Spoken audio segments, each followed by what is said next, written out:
아멘.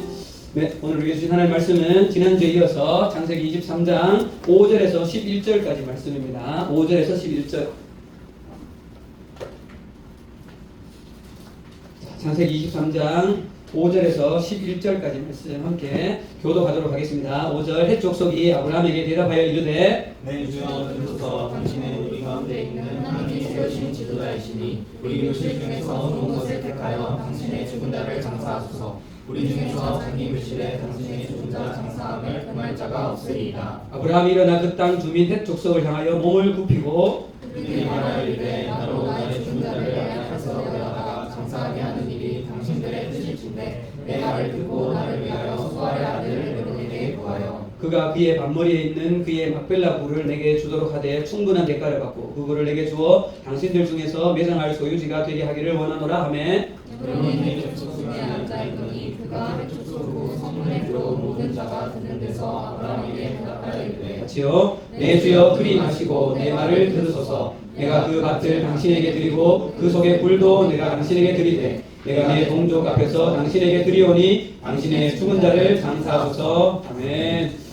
네, 한 주간 잘 지냈습니까? 네, 조금 더위가 누그러진 것 같기도 하죠, 그죠? 네. 자, 네, 지난주에 이어서 또 우리 민승이 왔습니다. 박수! 네. 뭐 아무리 군대가 좀 편해졌다 그래도 군대는 군대입니다. 그래서 또 왔나 이런 소리 하면 안 되고. 네, 민승이 잘 지냈어요? 좀 힘들었는가 봐. 좀 들어줘야 됩니다. 자, 그리고 우리 은찬이가 단톡에 네, 초대되었습니다. 박수! 네. 다음 주에 등록. 자, 지난주 수요일 날 네, 기도회 기적이 일어났습니다. 와. 자, 지금 몇 명이 해봐요. 하나, 둘, 셋, 넷, 다섯, 여섯 명. 제가 9시 한 20분쯤 이제 가야겠다. 이제 다 뒤에 아무도 없는 걸 보고 조금 더 기도하고 딱 뒤로 돌아왔는데 또 한 무리가 2차로 딱 들어왔어요. 그때 예빈 누구 맞죠? 예빈 하준. 예빈이, 하준이, 자매 2명, 4명이 왔어. 10명이 채워진 거예요. 와. 지난주에 제가 10명이 오기를 딱 그랬죠, 맞죠? 아멘. 10명이었어요, 10명. 이번 주는 한 12명? 그래서 여러분들, 진짜 이 여름에 여러분들의 가슴 속에 기도에 좀 불이 붙기를 원합니다. 아멘? 네. 기도에 또 우리 불을 붙이기 위해서 다음 주에 우리 겨울 수련회 갔던 영산 수련원 기억나요? 거기에 가서 또 우리 다음 주에 열심히 또 뜨겁게 기도하고 했으면 좋겠습니다. 자, 이제 말씀으로 들어가 보겠습니다. 지난주에 우리는 23장 말씀을 묵상하기 시작했죠.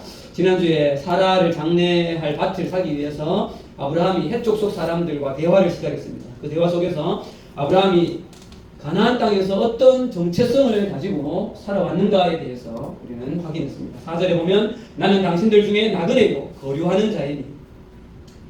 그리고 아브라함은 땅을 주시겠다는 약속을 받았으나 가나안 땅에 왔지만 62년 동안 시간이 지나도 아내가 죽은 이후에 아내를 장사할 땅할 틈이 없는 그런 모습이었죠. 우리는 이런 아브라함의 모습 속에서 이미 받은 언약과 우리 아직 낫 예신 현실 사이의 그 괴리, 사명과 현실 사이의 그 갭, 그것에 대해서 묵상했죠. 그러면서 우리는 우리도 이 땅 가운데 살아가는 삶이 동일하다고 그랬습니다. 이 땅에 예수님이 오심으로 이미 하나님의 나라는 임하였지만 여전히 우리가 살아가는 세상은 조금 전에 목사님 말씀하셨던 것처럼 꽃길만 걷고 싶지만 꽃길이 아닌 세상입니다. 이 세상. 그렇기 때문에 이 세상에서 세상이 흘러가는 방식이 아니라 세상을 거슬러서 올라가야 하는, 언제까지요? 완전한 하나님의 나라가 임하실 때까지, 재림이 이루어질 때까지 그렇게 살아가야 한다고 했습니다. 자, 넘겨주세요. 이 도표 나와요. 이거 기억납니까, 여러분? 이 도표를 여러분 머릿속에 반드시 기억하고 있어요. 우리는 이 땅에 발을 딛고 살아가나 우리의 삶의 기준은 하나님의 나라가 우리의 삶의 기준이에요. 자, 한번 따라합시다. 우리는 이 땅에 살아가나 우리의 삶의 기준은 하나님의 나라이다. 그 하나님의 나라 그 기준이 뭐예요? 이 성경 66권 여러분. 이 성경 66권이 우리의 삶의 기준이 되어서요. 그래서 우리는 이 성경을 죽을 때까지 생명처럼 여기며 이 말씀이 우리가 이 말씀에 붙잡힌 바 되어야 하는 것이죠. 자, 그런데 오늘 우리가 묵상할 말씀은 그러면 그렇게 하나님 나라로 소속을 옮긴 사람이 구체적으로 이 땅 가운데에서 어떻게 실제적으로 그럼 살아야 하는가? 실제적인 삶의 모습에 대한 좋은 샘플 모델을 보게 되어지는데 그 모델이 지금 창세기에서 계속 우리가 묵상하고 있는 주인공 바로 아브라함입니다. 여러분 저도 이 23장을 예전에는 그냥 이렇게 통독하면서 읽을 때는 사라가 죽고 막벨라가 그냥 굴을 사는 거 정도로 생각을 했는데 이 말씀을 묵상을 하면 할수록 정말 이 이면에 흐르고 있는 복음의 진리가 참 많다는 생각을 하게 되었습니다. 그리고 우리가 이 땅을 살아가면서 이렇게 누리고 싶은 복이 참 많죠. 어떤 복 받고 싶어요, 여러분들? 행복. 행복을 받고 싶다. 또 난 이 복을 받고 싶다. 저녁의 복을 받고 싶다. 또 누구야? 민규. 땅복. 땅의 복. 뭐 땅의 복. 땅이 많은 좋겠어? 땅 부자. 재물의 복. 오케이. 가정. 가정. 가정의 복을. 네. 우리 유진이 무슨? 대학. 뽀뽀뽀. 대학. 유진이 대답한 뭐만? 무슨 복? 시험. 땅복. 저는 그냥 재물. 재물의 복. 네, 좋아요. 그런데 여러분, 우리가 여러분들이 정말 꼭 받기를 원하는 한 가지 복은 금방 이야기했는 그 복대로 다 받으세요. 그 복도 받고 또 한 가지는 여러분, 내가 내 전 인생을 들여서 따라갈 모델, 멘토, 좋은 멘토를 만나는 복이에요. 정말 그것만큼 좋은 복이 없어요.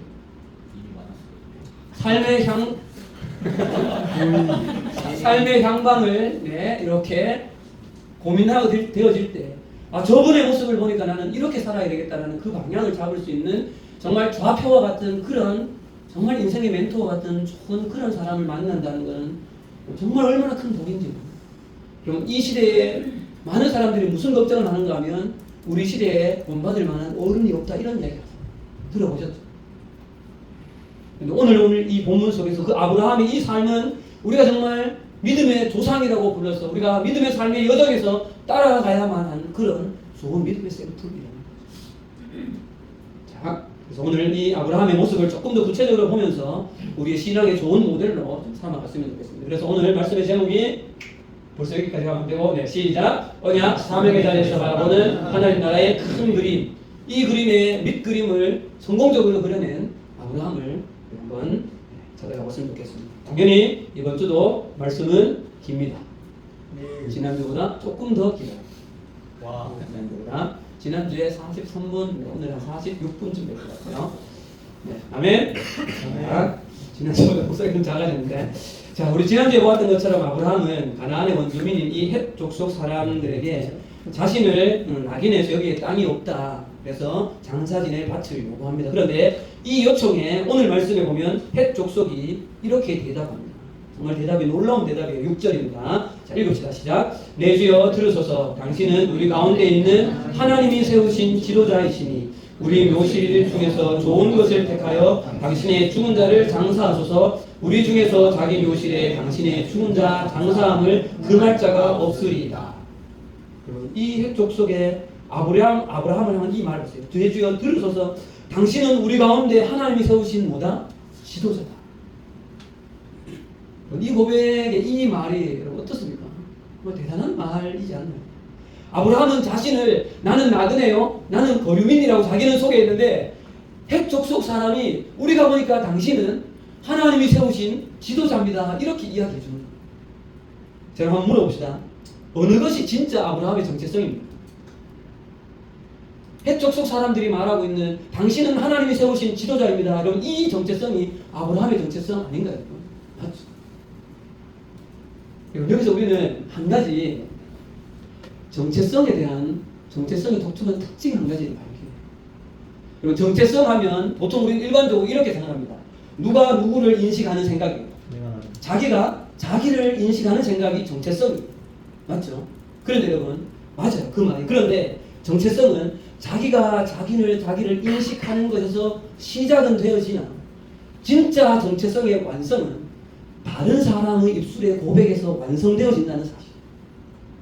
한 번 더 여러분, 진짜 자기의 정체성의 완성은 내가 나를 인식하는 것에서 시작하지만 진짜 완성은 다른 사람들이 나를 그렇게 불러줄 때 비로소 그 정체성은 완성되어지는 거죠.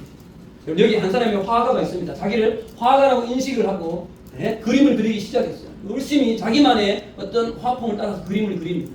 화가 맞죠? 그러나 이 사람이 정말 자기가 화가라는 그 정체성이 완성되어지는 것은 그 그림이 갤러리에 전시가 되어지고 사람들에게 이 그림 한 편으로 영향을 주고 이 미술계가 그 사람을 당신은 정말 이 시대의 진정한 화가입니다 라고 인정을 해줄 때 그 사람은 뭐가 되어져요? 정말 화가로서 정체성이 완성되어지는 거죠. 오늘 이 아브라함은 뭐예요, 여러분? 자기가 자기를 내가 나는 하나님이 세운 지도자라고 말하지 않았어요. 누가 얘기해줬어요? 해족속 사람들이 말해줘요. 그리고 이 샘플을 우리는 사도행전에서 찾을 수 있어요. 자, 사도행전 11장으로 한번 가봅시다. 자, 사도행전 11장에 가보면 그리스도인이라는 말이 처음으로 등장해요. 사도행전 11장 25절에서 26절까지 말씀입니다. 자, 같이 한번 읽어봅시다. 25절 시작. 바나바가 사울을 찾으러 다소에 가서 만남에 안디옥에 데리고 와서 둘이 교회에 1년간 모여있어 큰 무리를 가르쳤고 제자들이 안디옥에서 비로소 그리스도인이라 일컬음을 받게 되었더라. 우리 전에 이번에 우리 수련회 때 이 바나바에 대해서 묵상했죠. 사울을 데려와서 안디옥 교회 사람이 너무 많아서 둘이 함께 말씀으로 잘 양육했어요. 그랬더니 안디옥 교회 사람들이 예수님을 정말 잘 따르는 사람이 되어졌어요. 그런데 뒤에 보세요, 여러분. 제자들이 안디옥에서 비로소 그리스도인이라고 뭐를 받게 되었다? 일컬음을 받게 되었어요. 자기들이 나는 그리스도인이야 하라고 외친 것이 아니라 주변에 있는 안디옥에 있는 넌 크리스찬들이 이 사람들을 보고 당신들은 그리스도인이다 라고 인정을 해 주었다는 사실.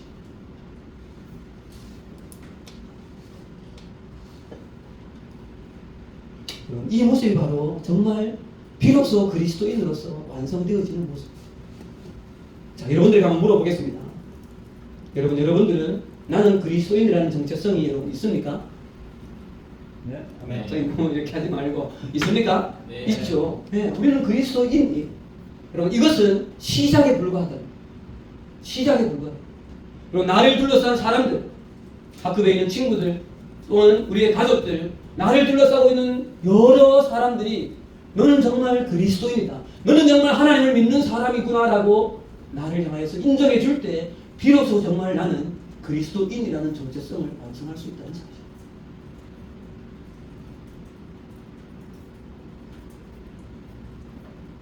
이런 사람이 정말 되어지기를 바라요. 혹시 한번 물어봅시다. 내 주변 친구가 나한테 그런 얘기를 해준 적이 있다 나는?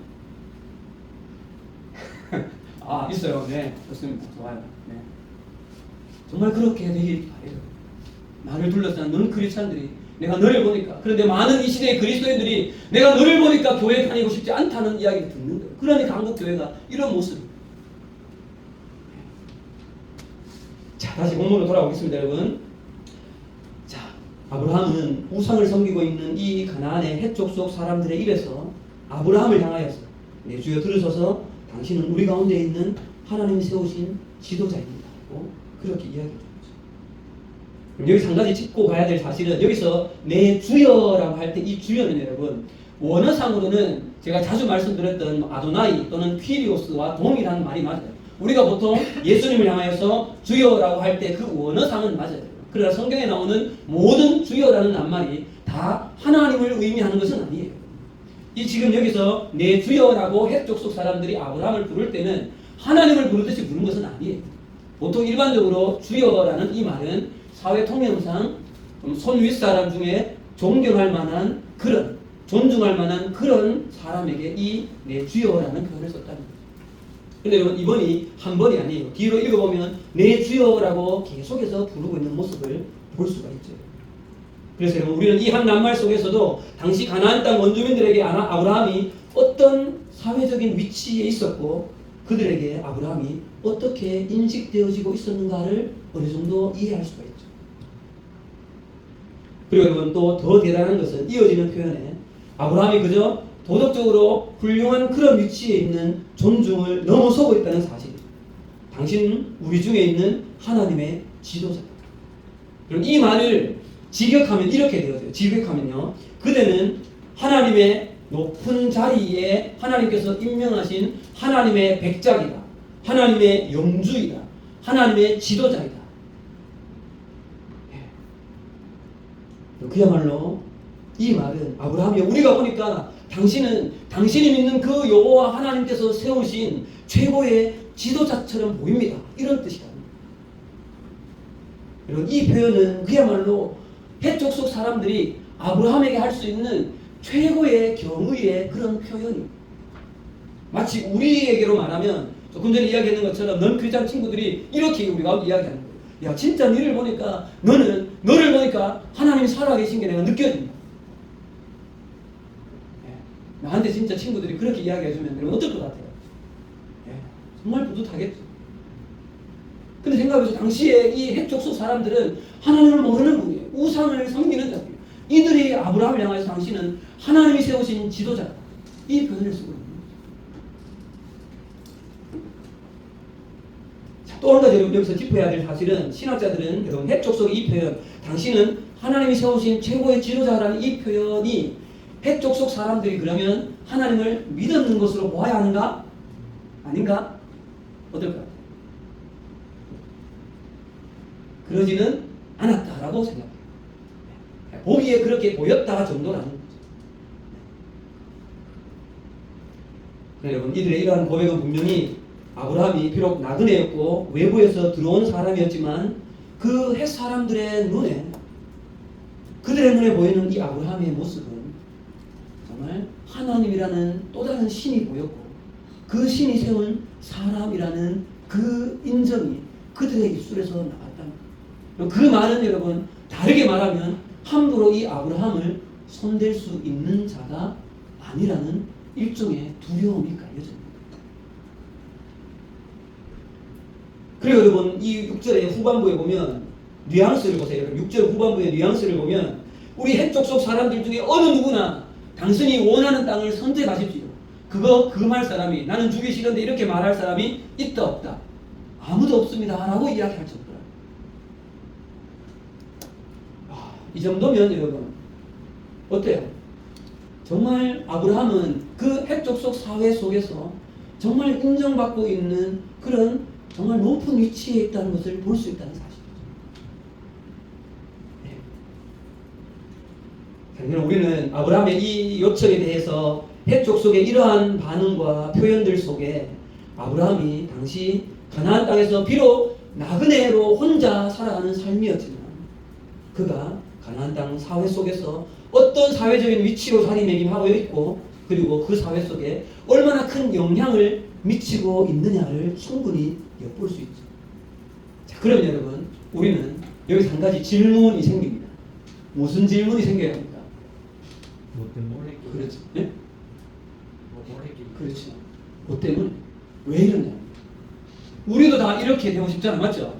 왜 이러냐는 거 왜 헷족속 사람들이 아무 이유 없이 아브라함에게 이렇게 하지는 않을 거잖아. 근데 이유를 뭔가 얘기할 수 있을 것 같아. 왜 이랬을 것 같아? 이유를 얘기. 아까 뭔가 궁시렁하는 것 같아가지고. 아니야? 네. 네. 이것이 헷족속 사람들이 착해서 이렇다고 보기는 말이 안 되잖아. 자, 여러분, 언약의 사람인 이 아브라함을 향한 이 헷족속 사람들의 이 인식은 여러분 어디에서 왔는가?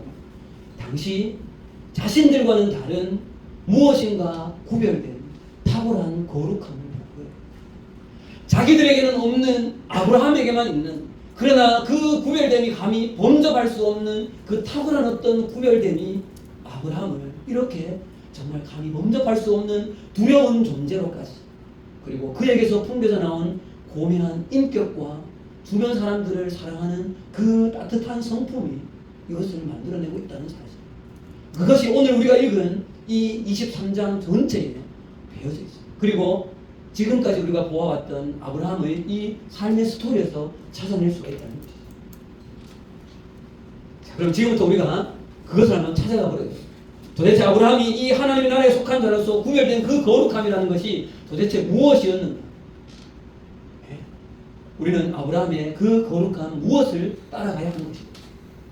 자, 지금부터 아브라함 스토리의 과거로 좀 되돌아가서 그가 가나안 땅에서 지금까지 62년 동안 어떤 삶의 태도로 살아왔는가를 좀 묵상을 해 가보도록 하겠습니다. 자, 한 가지 세 가지를 볼 텐데 여러분 넘겨주세요. 첫 번째 구별점은 이것입니다. 읽어봅시다. 시작. 힘을 가졌으나 세상을 정복하고 지배하지 않는 거룩. 힘을 가졌으나 세상을 정복하고 지배하려 하지 않은 거룩. 자, 말씀 찾아가겠습니다. 창세기 14장입니다. 창세기 14장 말씀을 오늘 곳곳을 좀 보려고 합니다. 창세기 14장 14절로 16절까지 말씀. 예전에 보았던 말씀이에요. 기억을 좀 떠올리세요. 14절 읽읍시다. 시작. 아브라함이 그의 조카가 사로잡혔음을 듣고 집에서 길리고 훈련된 자 318명을 거느리고 단까지 쫓아가서 그와 그의 가신들이 나뉘어 밤에 그들을 쳐부수고 다메섹 왼쪽 호박같이 쫓아가 모든 빼앗겼던 재물과 자기의 조카 롯과 그의 재물과 또 부녀와 친척을 다 찾아왔더라. 아멘. 이 말씀 여러분 기억납니까? 당시에 고대에 세계 대전이 일어났다고 했죠. 메소포타미아 문명 쪽에 있는 4개의 연합 대제국, 엘람 왕 그돌라오메를 중심으로 한 4개의 연합 제국이 지금 아브라함이 살고 있는 이 가나안 땅에 있는 5개의 이 연합국을 쳐들어온 거예요. 그야말로 4개 나라와 5개 나라 이 연합 전선이 싸우게 되는 세계 대전이 일어납니다. 여기서 여러분 누가 이깁니까? 4개의 이 북쪽에 있는 제국이 이기게 되거든요. 그래서 이 가나안 땅에 함께 살고 있었던 아브라함의 조카 롯이 사로잡혀 가게 되었어요. 그래서 몇 명을 여러분 데리고 갑니까? 318명을 데리고 가서 짠 접어주고 다 찾아서 돌아오는 이야기입니다. 자, 그런데 여러분 우리가 생각해 보면 아브라함 집에 318명이나 왜 하인이 있어야 될까? 돈이 많아서. 그만큼 가축이나 관리해야 할 재산이. 그렇지. 역시. 뭔가 좀 굉장히 깨어 있는 것 같아. 맞아요. 당시 아브라함은 주업이 뭐예요? 목축이죠. 힘이 많았다. 이 관리를 혼자서 할 수 없잖아요. 그래서 여러분 주변에 있는 맹수들의 공격이나 또는 여러분 엄청나게 많은 목축을 다른 주변 족속들이 와서 쳐들어오면 방어해야 될 일종의 자위대와 같은 역할이에요. 자, 이들 318명하고 좀 이따가 보겠지만 주변에 동맹을 맺은 족속들이 몇 있어요. 이 족속들을 데리고 쳐들어 올라가죠. 그런데 여러분 당시에 아브라함이 상대했던 이 메소포타미아의 4개의 제국의 이 연합제국은 당시 그 근방으로 말하면 최고의 강대국의 나라였다고. 지금으로 말하면 어느 나라예요? 미국. 여러분 객관적인 전력 차이만 놓고 보면 비교 자체가 사실 불가능하죠. 그런데 아브라함은 가신과 함께 동맹을 맺은 몇몇 종족과 함께 싸우러 가서 당당히 이기고 내려온다고. 자, 그럼 여러분 한번 생각해 봅시다. 이 일 이후에 가나안 땅 주변에 아브라함을 향한 어떤 소문이 퍼졌을까요? 그렇죠. 생각해 보세요. 자기들은 5개 연합 제국을 이루어서 맞서서 싸웠는데 자기들이 졌잖아요. 그런데 저 외국에서 들어온 한 집안에 그냥 이 나그네인 아브라함이 들어보니까 318명하고 몇몇 족속이 데려가서 싸웠다는데 그 대제국을 당시에 최고의 내 강대국은 그들을 싸워서 이기고 돌아왔다는 거예요. 그래도 또 더 놀라운 거는 당시에 이 가나안 땅에 5개의 이 연합 제국의 대표왕은 소돔 왕이었어요. 그 소돔 왕이 어떻게 했어요? 아브라함을 맞으러 친히 나갔다고. 생각해봐요. 5개 연합의 최고의 우두머리인 소돔 왕이 아브라함을 맞으러 나그네 맞으러 친히 나가서 아이고 수고했습니다 나갔다고. 그러면 그 주변 사람들의 이 가나안 족속에 있는 사람들 속에 한순간에 이 아브라함이라는 존재는 요즘으로 하면 사실 진짜 핵 인싸가 된 거예요. 진짜. 조회수가 폭발해 지금. 조회수가. 네.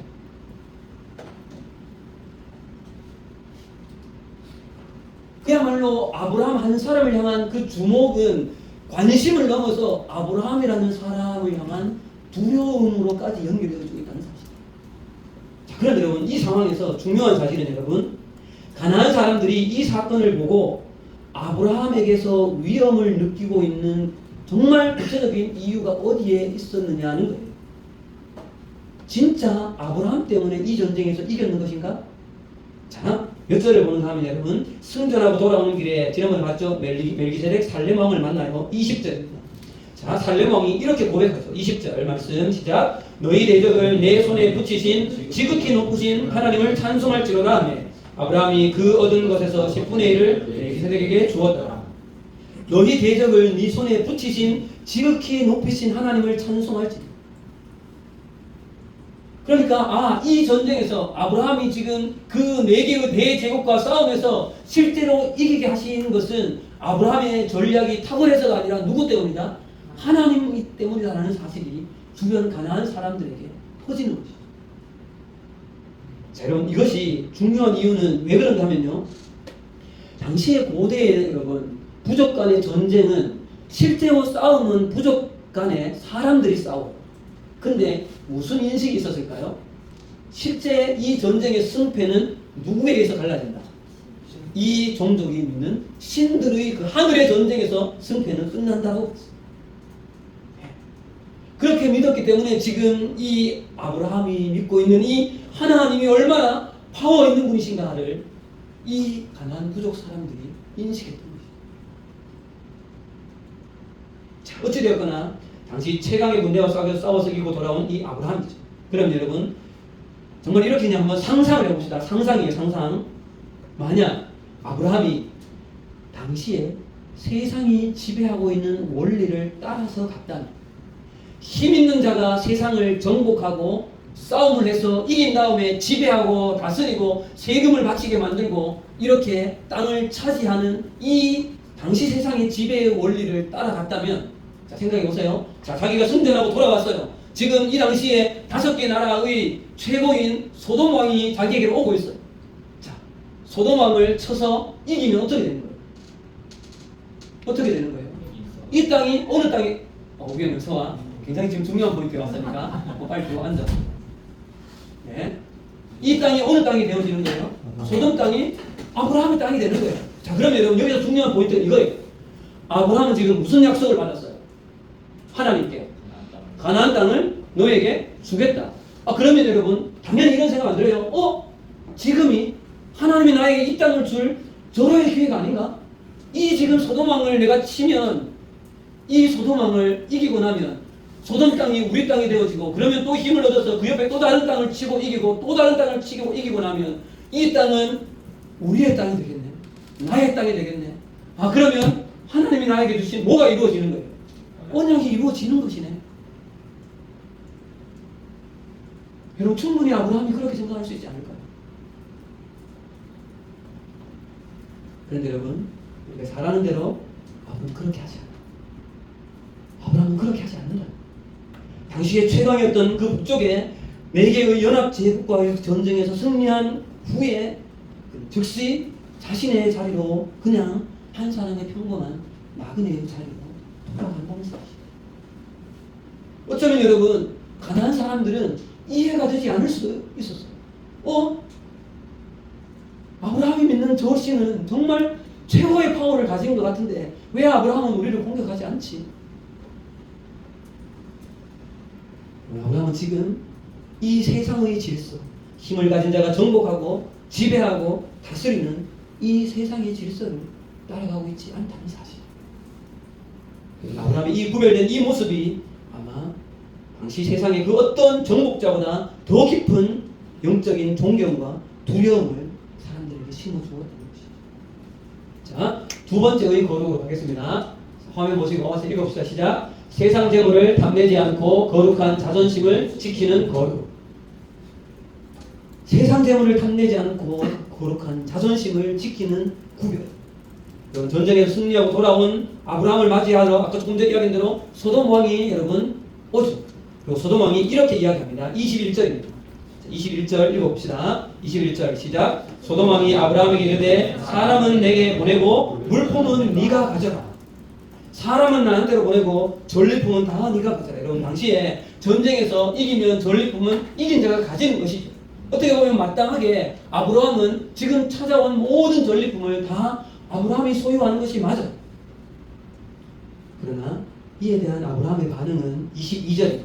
22절 읽겠습니다. 시작. 아브라함이 소돔 왕에게 이르되 천지의 주제이시여 지극히 높으신 하나님 여호와께 내가 손을 들어 맹세하노니 내 말이 내가 아브라함으로 치료하게 하였다 할까 하여 내게 속한 것은 실 한 오락이나 들매끈 한 가닥도 내가 가지지 아니하리.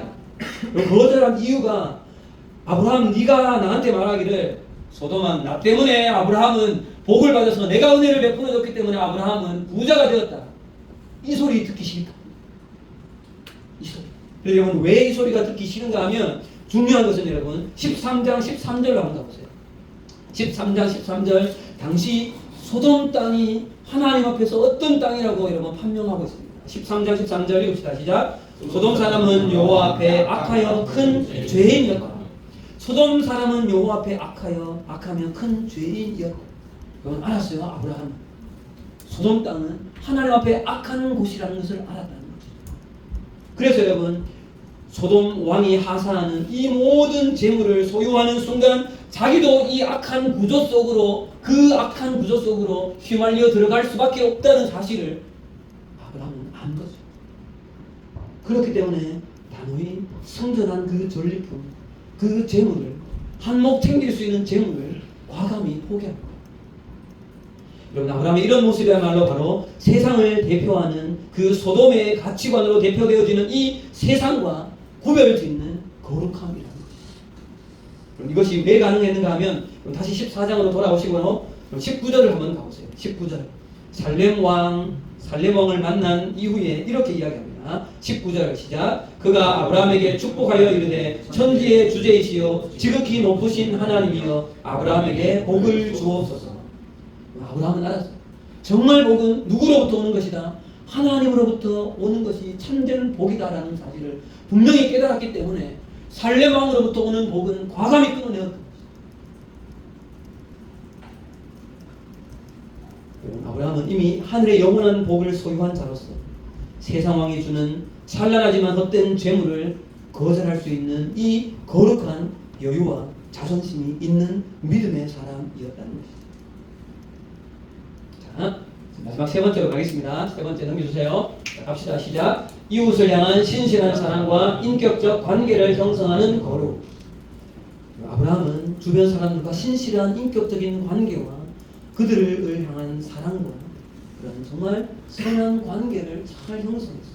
자, 이것을 여러분 몇 곳에서 한번 찾아봅시다. 14장 13절로 다시 갑니다. 13절 그때에부터 13절 그때에 시작. 그때에 아브라함이 아모리 족속 마므레의 상수리 숲을 근처에 거주하더라. 마므레는 에스골의 형제요 또 아넬의 형제라. 이들은 아브라함과 동맹한 사람들이었다. 아브라함과 동맹한 사람들. 아브라함은 평소에 주변 사람들과 선한 좋은 인격적인 관계를 동맹을 맺고 있었어요. 그런데 여러분 이럴 때 이 사람들이 아브라함이 지금 어려움에 처해서 네개의 그 대제국과 싸우러 갈 때 이들에게 함께 가자고 요청을 했겠죠. 그런데 이들이 함께 따라갑니다. 그런데 여러분 이후에 아브라함이 이 함께 따라간 이 동맹한 사람들을 어떻게 대우하나 보세요. 24절로 가보세요. 24절입니다. 자, 24절 소돔 왕한테 이렇게 말합니다. 자기의 재물은 거절하고 24절 시작. 오직 젊은이들이 묵은 것과 나와 동맹한 아넬과 에스골과 마므레의 분깃을 제할지니 그들이 그 분깃을 가질 것이니라. 여러분 동행한 아넬, 에스골, 마므레 이 사람들은 함께 동맹을 맺었던 사람들이에요. 이 사람들의 재물은 어떻게 하라고요? 이 사람들의 몫으로 챙겨주라는 거죠. 자기는 거절했지만 자기와 함께 동맹했던 사람들은 공정하게 공의롭게 이들의 재물은 별도로 챙겨줄 것을 요구하고 있는 아브라함. 자, 또 어디로 가는가 하면 여러분 창세기 21장 22절로 봅시다. 창세기 21장 22절에서 23, 4, 5절 그 쭉 이어보면 지난번에 봤던 그 본문이에요. 여러분 그랄 왕 아비멜렉과 함께 브에세가 평화협정을 맺을 때 그때 보았던 것처럼 자기가 판 우물을 그랄 사람들이 빼앗아 가죠. 그런데 그때도 함부로 힘으로 그 우물을 되찾아 오지 않았답니다. 그냥 그때는 그냥 져주고 있는 거예요. 져주고 있다. 그러나 때를 기다려서 아비멜렉이 함께 1대1로 아비멜렉을 만날 수 있을 때가 되었을 때 암양 7새끼를 따로 대가를 치르고 나서야 소유권을 가져오는 평화를 유지하고 있다는 거예요. 힘을 가졌지만 함부로 이 힘을 쓰지 않고 평화를 추구하고 있는 아브라함의 모습입니다. 그리고 또 여러분 그 자리에 한번 생각해 보세요. 하나님께서 사람의 모양을 입고 찾아왔을 때가 있었죠. 그때도 여러분 어땠습니까? 그저 지나가는 나그네처럼 보였어요. 그러나 그때도 아브라함은 우리 집으로 오십시오 하고 이 나그네들을 적극적으로 초대하고 있다. 그 말씀을 읽어보면 이렇게까지 할 필요가 있나라고 생각되어질 정도로 사람들을, 지나가는 나그네들을 환대하고 있는 모습을 볼 수 있어요. 사랑하는 여러분, 아브라함의 이런 모습은 당시 가나안 땅 사람들 눈에 어떻게 보였을까? 저 사람은 뭔가 다르다. 저 사람이 믿고 있는 신은 뭔가 다르다. 우리의 신과는 무엇인가 다르다는 인식이 이 62년의 이 세월 속에 사람들에게 아브라함의 모습을 통하여서 비춰지고 있었던 것이죠. 그런데 오늘 본문에 보면 아브라함에게는 이 거룩한 구별 위에 한 가지가 더해지고 있다는 사실. 한 가지가 더해지고 있다. 언약의 사람으로서 거룩하게 구별된 그 삶 위에 아브라함에게는 놀랍게도 여러분 아주 고귀하게 보이는 인격적인 태도가 있다는 거예요. 그거에 몇 절인가 하면 오늘 23장으로 여러분 다시 돌아오세요. 23장 7절 말씀. 23장 7절 말씀입니다. 23장 7절 읽겠습니다. 시작. 아브라함이 일어나 그 땅 주민 헷 족속을 향하여 몸을 굽히고, 여러분 자신을 향하여서 어느 땅이든지 다 가져가십시오라고 말하고 있는 그 헷 족속 사람들을 향하여서 아브라함은 그들을 향하여서 허리를 숙여서 절을 하고 있다는 거예요. 그런데 성경은 의도적으로 일부러 이 표현을 12절에 보세요. 똑같이 또 한 번 12절입니다. 아브라함이 시작. 아브라함이 이에 그 땅 백성 앞에서 몸을 굽히고. 그럼 왜 이 표현을 두 번이나 넣었어요? 그럼 지금도 그렇지만 당시 고대 근동의 문화는 몸을 굽혀서 인사하는 이 행위는 상대방을 향한 존중과 인격적인 그런 정중함 그리고 감사의 표시였다는 사실. 헷 족속이 아브라함을 당신은 하나님이 세운 참된 지도자인 것 같습니다라고 아브라함을 높여섰을 때 그럼 나는 그렇지라고 교만하는 것이 아니라 그들 앞에 자신의 허리를 숙였다는 사실. 지금 아브라함이 헷 족속을 향해서 거듭해서 허리를 굽히는 이 행동이야말로 하나님의 백성이 세상 사람들을 향하여서 대할 때 가져야 할 품격 있는 인격이요 겸손의 태도인 거죠. 그런데 여러분 참 안타까운 사실은 여러분 이 시대를 살아가고 있는 우리 그리스도인들은 이런 약간의 왜곡된 인식이 좀 있는 거예요. 나는 거룩한 그리스도인이야. 세상에 넌 크리스찬들은 죄에 빠져있는 이 넌 크리스찬들은 하나님으로부터 심판을 받아야만 한 그런 사람으로 이들을 존중하거나 인격적으로 잘 대우하지 않는 모습을 종종 보게 되어진다. 주로 제가 그 모습을 여러분 어디에서 보는가 하면 안타깝게도 여러분 학교에서 있어 보면 선생님들 사이에 학부모님들이 이야기를 많이 하게. 그런데 여러분 최근 들어서 정말 몇 번 제가 들은 것이 어느 학부형을 막 어떤 선생님이 잘못된 것을 막 이야기해요. 근데 끝에 뭐라고 말하는지 알아요? 그 옆에 어느 교회에 다닌다.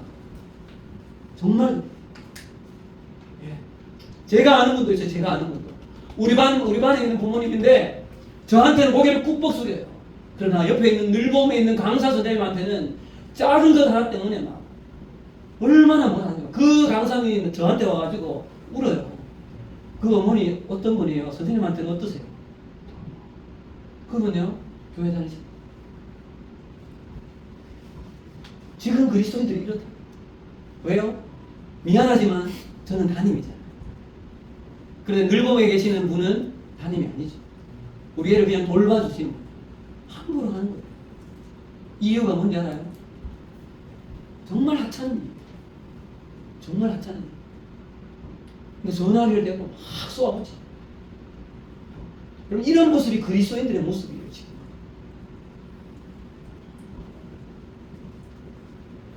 여러분 아브라함은 세상과 철저히 구별된 거룩함을 가졌지만 그 거룩함으로 세상 사람들을 잘라내어서 너희들은 우리와 다른 사람이야 라고 비하하는 것이 아니라 이 거룩을 가지고 인격적으로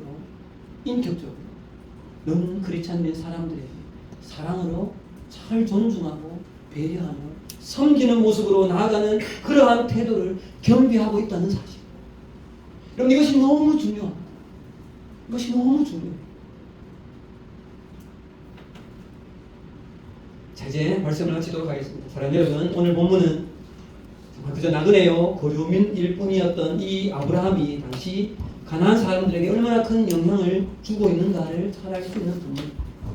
주여라는 말을 거듭하여 하고 있고, 해족속 사람들이 당신은 하나님이 세운 지도자라는 표현을 거듭해서 하고 있고, 우리 땅 어느 땅이든지 당신이 원하는 대로 다 가셔서 장사 지내십시오. 이렇게 아브라함을 잘 높이고 있죠.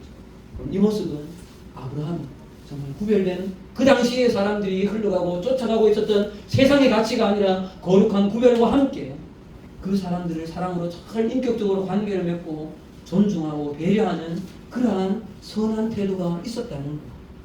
그것이 바로 오늘날 이 아브라함이 이 당시에 이렇게 정말 영향력 있는 위치로 있을 수 있었던 원인이었던 것이죠. 그래서 여러분, 저는 감히 이렇게 말하고 싶어요. 아브라함은 이 당시에 비록 그는 자신은 나그네라고 고백할지 몰라도 정말 아브라함은 믿음의 거인이었어요. 정말 믿음의 거인이었던 것이죠. 그래서 여러분, 자, 넘겨주세요. 여러분, 창조 타락 구속의 저자인 이 알버트 월터스라는 사람은 여러분 이 아브라함의 태도를 이렇게 이야기해요. 읽읍시다. 시작. 아브라함이 가나안 사회 속에서 보여준 나그네로서의 거룩함과 겸손한 인격은 세속 사회의 타락한 구조 속에서도 하나님 나라의 빛이 어떻게 세상에 영향력을 미치는가를 보여주는 대표적인 구속가적인 사례예요. 우리도 마찬가지입니다. 여러분, 주변에 넌 크리스찬들을 여러분 잘 인격적으로 대하십시오. 사랑으로 겸손히 섬기십시오. 우리는 세상과 구별된 따로 국밥으로 살아야 하지만 세상 속에 깊이 들어가는 비빔밥으로도 살아야 합니다. 따로 국밥으로도 살아야 합니다. 세상 속에 깊이 들어가는 비빔밥으로 함께 섞여서 살아야 합니다. 맨날 교회 안에서만 살 수 없잖아요. 세상 속에 들어가서 우리의 거룩함을 정말 세상 속에 나타내는 그런 빛과 같은 존재로 살아가는 우리 모두가 되어지기를 간절히 소망합니다. 아멘. 기도하겠습니다. 하나님 은혜를 감사합니다. 오늘 아브라함이 정말 세상이 따라가는 그 모든 길로 가지 않고 힘을 가져서 하나님을 힘입고 세상을 정복할 수도 있었고, 정말 그 전쟁의 전리품을 통하여서 정말 한 몫을 챙길 수도 있는 그런 기회를 다 거부하는 하나님 나라의 가치를 추구하며 따라가는 구별된 거룩을 쫓는 사람이었습니다. 그러나 또한 그가 함께 몸담고 살아가고 있는 가나안 땅의 그 해족속 사람들, 그 사람들 인격적으로 대우하고 존중하며 그들에게 연신 허리를 굽히며 그들에게 고마움을 표현하는 이런 선한 인격의 귀한 모습을 보게 되었습니다. 그리고 이 아브라함의 선한 샘플, 이 모습을 우리의 멘토로 삼고 그리고 이 시대를 믿음으로 살아가는 우리가 되어질 수 있도록 인도하여 주시옵소서. 예수님 이름으로 기도합니다. 아멘. 자, 우리 불 끄시고